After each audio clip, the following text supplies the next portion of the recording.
There a chance for North Macedonia to go forward in a negotiation process, having in mind what's going on with Bulgaria and everything?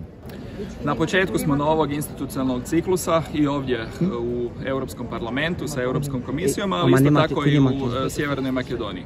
Vjerujem da u godinama koje su pred nama možemo zajedno i sa jednom ovom produbljenom parlamentarnom dimenzijom doprinijeti tome da Sjeverna Makedonija, koja je bila praktički u istoj poziciji kao Hrvatska 2005. godine, dakle prije praktički 20 godina, da možemo zajedno napraviti posao da Sjeverna Makedonija također što je prije moguće bude spremna za članstvo u Europskoj uniji u smislu gospodarstva, ali isto tako jedne političke stabilnosti, vladavine prava i svega onoga što su zahtjevni kriteriji koje je u konačnici ispunila i Hrvatska da uđe u Europsku uniju. Svjesni smo toga da su postojala i određena bilateralna pitanja koja još uvijek narušavaju i članstvo Sjeverne Makedonije i njezin put prema Europskoj uniji.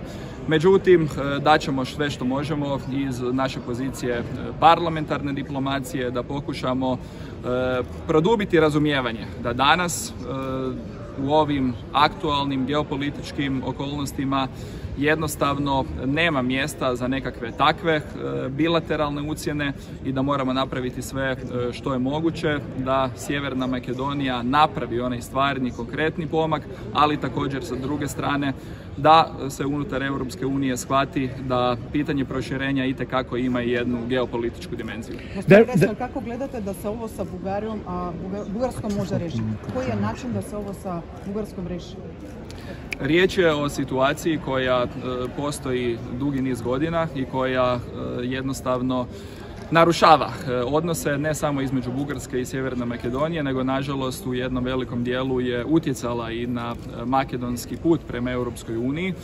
Ono što je važno napraviti i što ćemo mi pokušati napraviti iz pozicije delegacije za odnose sa Sjevernom Makedonijom je relaksirati situaciju, pokušati zajedno sa svim kolegama razgovarati, jer u konačnici, bez obzira što je jasno da vam ja sada ne mogu ponuditi rješenje za bilateralne probleme koje očito postoji, koje očito opterećuju bilateralne odnose, moramo zajedno raditi na tome da kroz jedan otvoreni konstruktivni dijalog dođe do rješenja i u tom kontekstu europske institucije, a pogotovo Europski parlament, mogu i bit će od koristi. Is there a possibility that you have a communication with Bulgarian MEPs here, so then you help in a deadlock?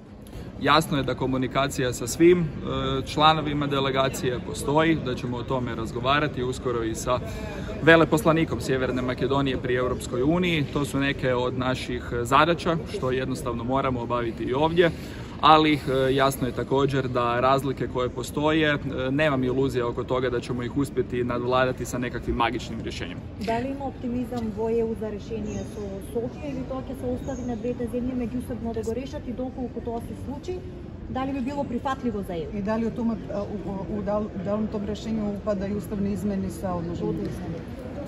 Jasno je prije svega da je to pitanje koje je bilateralno pitanje koje se mora rješavati između dvije države, između države članice Bugarske, ali isto tako i države kandidatkinje Sjeverne Makedonije. Europska unija tu i prema nekakvom iskustvu koje smo imali do sada, pa i kroz hrvatsko pristupanje Europskoj uniji, može biti pomagač, može biti medijator, može biti facilitator takvog razgovora, a jasno je da i sa jednom parlamentarnom dimenzijom možemo pokušati u relaksaciji takvih odnosa. Ako je jedno neopredeljeno vrijeme... Danas u ovakvim okolnostima u kojima Europska unija funkcionira, nakon 3 godine krvave ruske agresije na Ukrajinu, nakon što su energetski, gospodarski, sigurnosni okviri i arhitektura cijele Europe izmijenjeni zbog rata i zbog dramatično različite geopolitičke okolnosti, jasno je da se posljedice takvih učinaka osjećaju ne samo na države članice, nego isto tako i na regiju takozvanog Zapadnog Balkana, regiju jugoistoka Europe.